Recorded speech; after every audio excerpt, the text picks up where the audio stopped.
Y bienvenidos a un nuevo estudio de la palabra de Dios para nosotros los escogidos. El tema del día de hoy va a ser acerca del mundo espiritual y sus habitantes, parte número 1. Nosotros vivimos dentro de un mundo natural que es rodeado de un mundo espiritual, del cual no tenemos acceso ni la visibilidad porque vivimos aún en pecado. Vamos a utilizar la palabra profética más segura, que es la Biblia, para ir poniendo las bases de este estudio. En Mateo capítulo 3, versículos 16 y 17 podemos encontrar lo siguiente. Después de ser bautizado, Jesús salió del agua inmediatamente, y aquí los cielos se abrieron y él vio al Espíritu de Dios que descendía como una paloma y venía sobre él. Y aquí se oyó la voz de los cielos que decía: Este es mi Hijo amado, en quien me he complacido. Es importante entender la importancia del bautismo, que ese será un tema más adelante, pero al ser bautizados los cielos se abren. Vamos a leer en Lucas capítulo 3, versículo 21. Y aconteció que cuando todo el pueblo era bautizado, Jesús también fue bautizado. Y mientras él oraba, el cielo se abrió. Aquí hay otra perla más.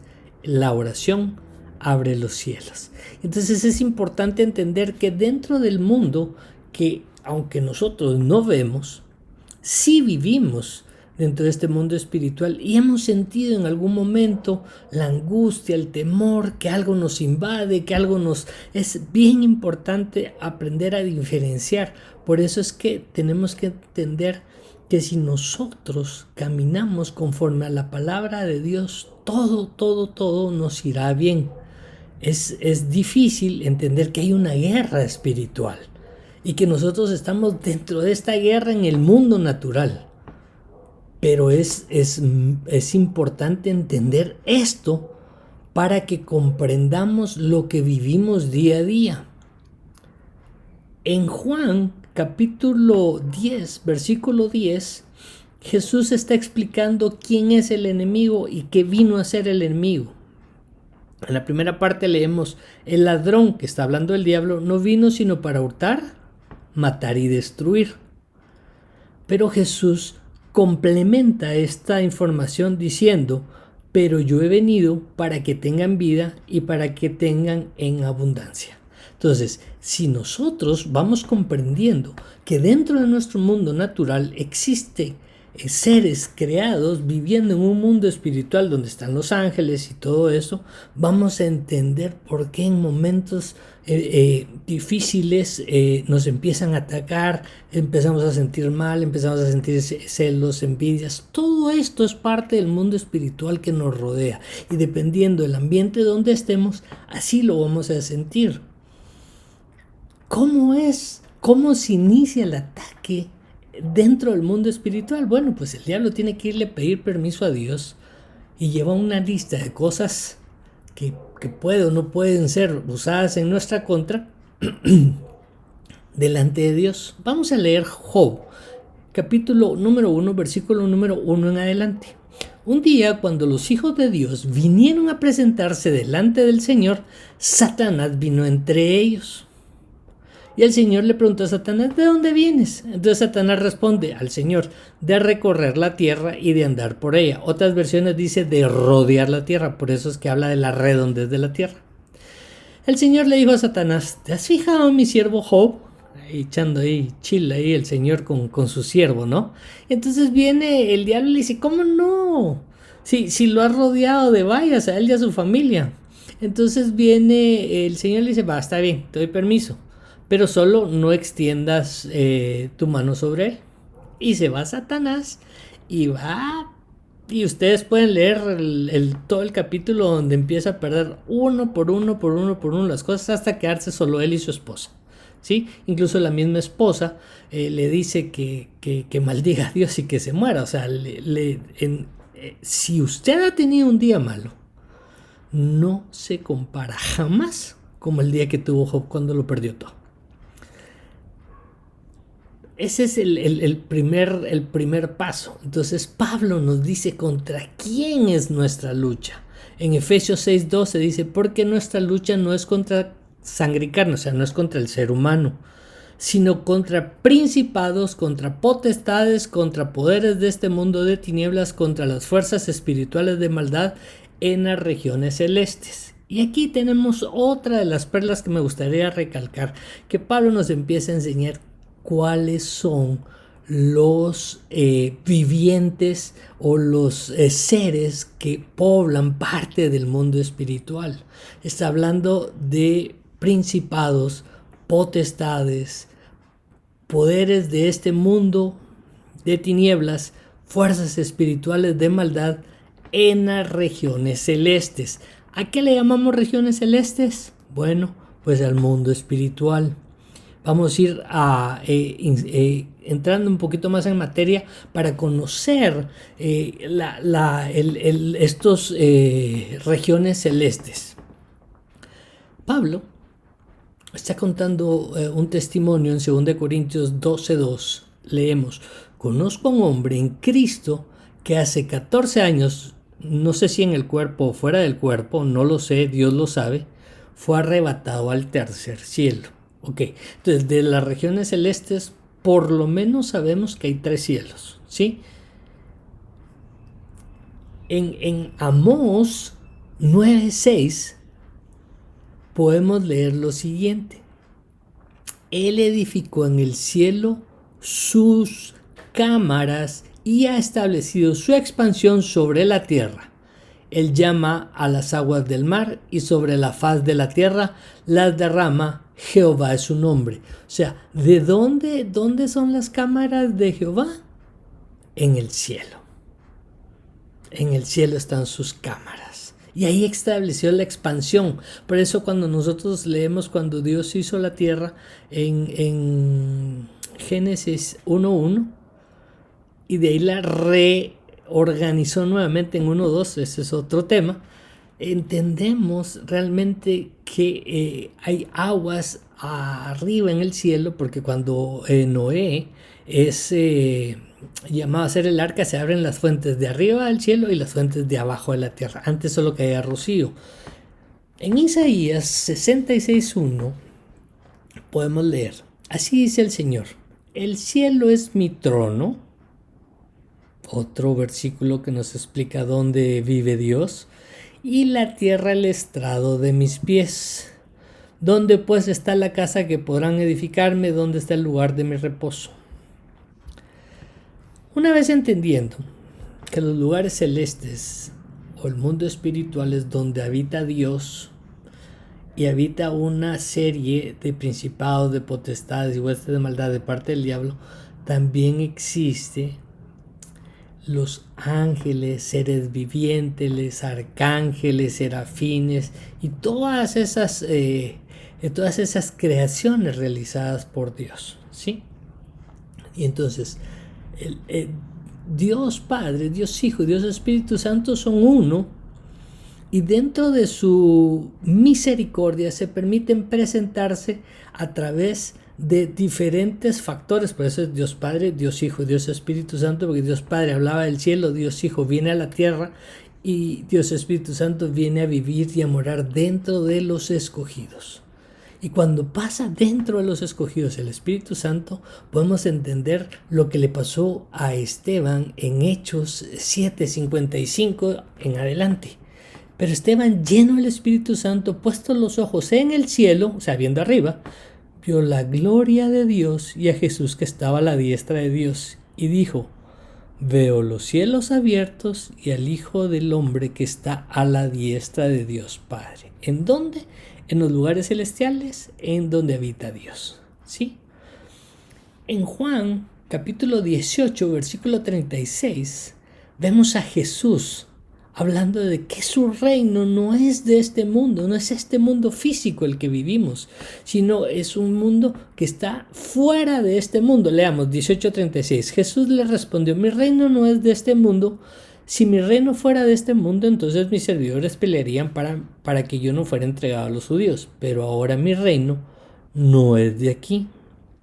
Siempre en Juan, en el capítulo 5, en el versículo 19, leemos: entonces Jesús afirmó: les aseguro que el Hijo no puede hacer nada por su propia cuenta, sino solamente lo que se ve hacer al Padre, porque cualquier cosa que hace el Padre, lo hace también el Hijo. Aquí quiero quedarme un momento y que entienda usted la diferencia cuando Jesús vino a la tierra. Él tuvo, al salir del bautismo, se le abrieron los cielos. Fue arrebatado al desierto a pasar 40 días y 40 noches en ayuno y en oración, y ahí fue atacado por todas las seres. Eso puede leerlo usted, pero lo más importante es que Jesús tenía una visión, y dice que lo que hacía su Padre en el cielo lo replicaba él aquí. Entonces, cuando papá arriba escupía a un ciego para sanarlo, Jesús solo tenía que replicar eso y se iba a cumplir lo que papá está haciendo. Cuando Jesús vio que una viuda iba cargando a su hijo, a papá resucitarlo, él lo resucitó. Esa es la conexión que nosotros deberíamos de buscar. En Segunda de Reyes, en el capítulo 6, en el versículo 15 en adelante, podemos leer que estaba Eliseo siendo rodeado porque él era el que le pasaba los informes al rey para que no fueran atacados. Y cuando el que servía a Eliseo, el hombre de Dios, se levantó temprano y salió, vio que un ejército con caballos y carros rodeaba la ciudad, y su criado le dijo: ay, Señor, ¿qué haremos? Y él respondió: no temas, porque los que están con nosotros son más que los que están con ellos.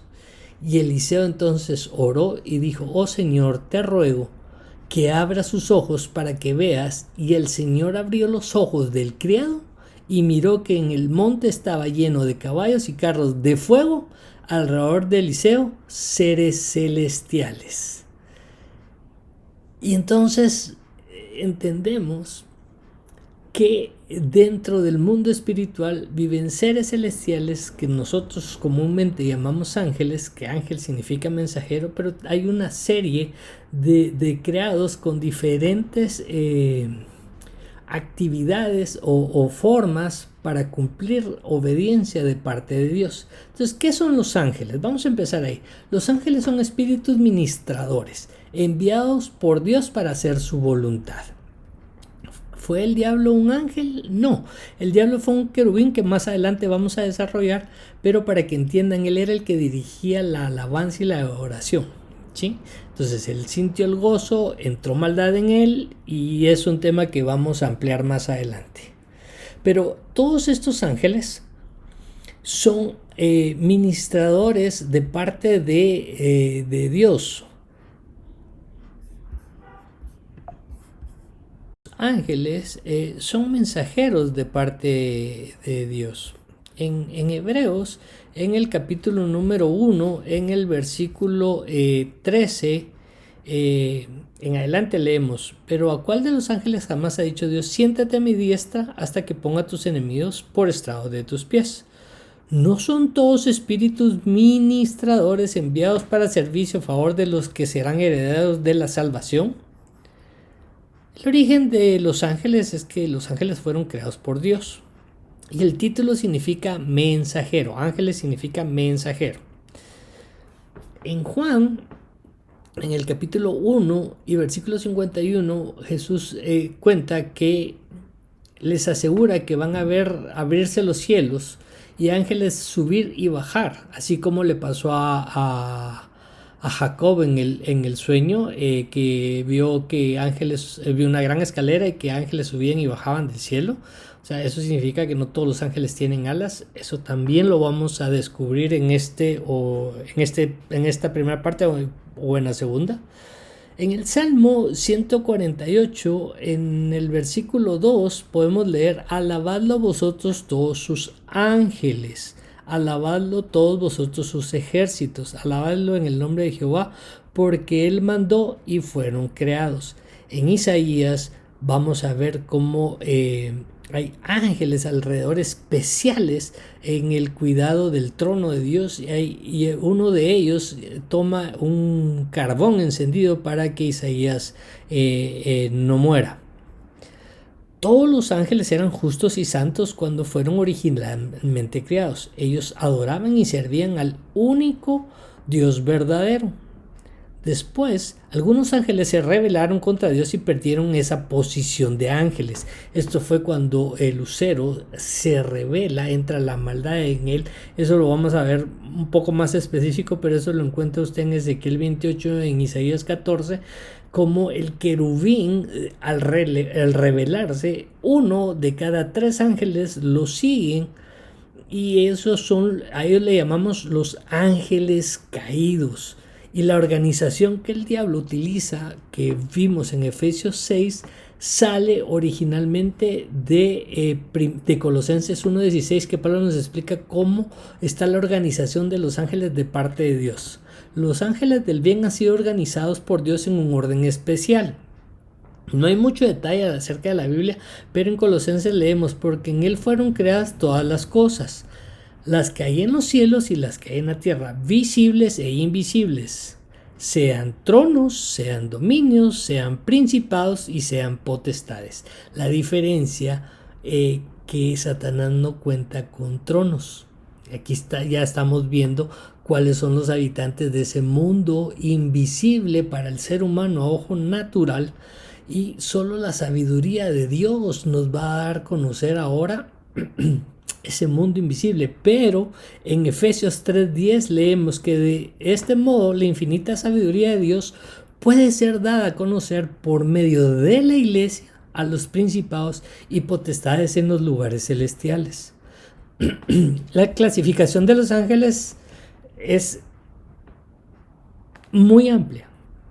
Son miríadas de seres creados para alabar y adorar a Dios, mensajeros, ángeles que van dice, y los salmos, que incluso hay un ángel para cada escogido de Dios para guardarlo. Pero en Lucas, en el versículo 2, en el versículo 13 y 14, leemos que de repente apareció con el ángel una multitud de los ejércitos celestiales alabando a Dios y diciendo: gloria a Dios en las alturas, donde vive Dios en los cielos,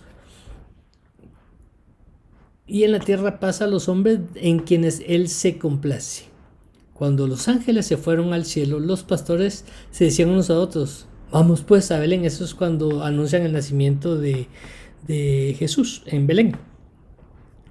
Ahora, los ángeles, una de sus clasificaciones son mensajeros. Esta clase de ángeles es probablemente la mayor en número. Estos son los ángeles que se componen en el grupo innumerable que vio, por ejemplo, Daniel 7:10, que cuando él está orando por una revelación, venía un ángel, y el ángel de Persia, en Daniel 7:10 lo puede encontrar usted, se le opone, y tiene que venir Miguel a luchar contra el ángel de Persia para que éste pudiera venir a revelarle lo que Daniel estaba hablando de los 60 años que ya se habían cumplido. Entonces, vemos que cada país va a tener un ángel que lo protege, ya sea bueno o malo, porque sabemos que Miguel es el protector de Israel. En este caso, el príncipe de Persia era protegido por un ángel que impedía que se le revelara a Daniel, que vamos a entrar más adelante en eso. Y para ir ya terminando, en 1 Timoteo 5:21, y voy a leer: te encargo solamente en la presencia de Dios y de Cristo Jesús y de sus ángeles escogidos, que conserves estos principios sin prejuicio, no haciendo nada con espíritu de imparcialidad. Está dándole consejos Pablo a Timoteo. Repito, te encargo solamente en la presencia de Dios y de Cristo Jesús y de sus ángeles escogidos que conserves estos principios. Entonces, para ir entendiendo, hay ángeles de parte de Dios y hay ángeles que no están de parte de Dios, sino están de parte del diablo. Entonces, ¿cómo podemos diferenciarlo? Pues esto nos dice la Biblia, que cualquiera que diga que Jesús vino a esta tierra y murió en la cruz y fue resucitado el tercer día es de Dios. Cualquier ángel que recibe adoración es del diablo. Cualquier ángel que trae una palabra diferente, como el ángel Moroni, no viene de parte de Dios. Entonces, en esta guerra espiritual, les repito, es contra principados, contra potestades, contra gobernantes y huestes de maldad.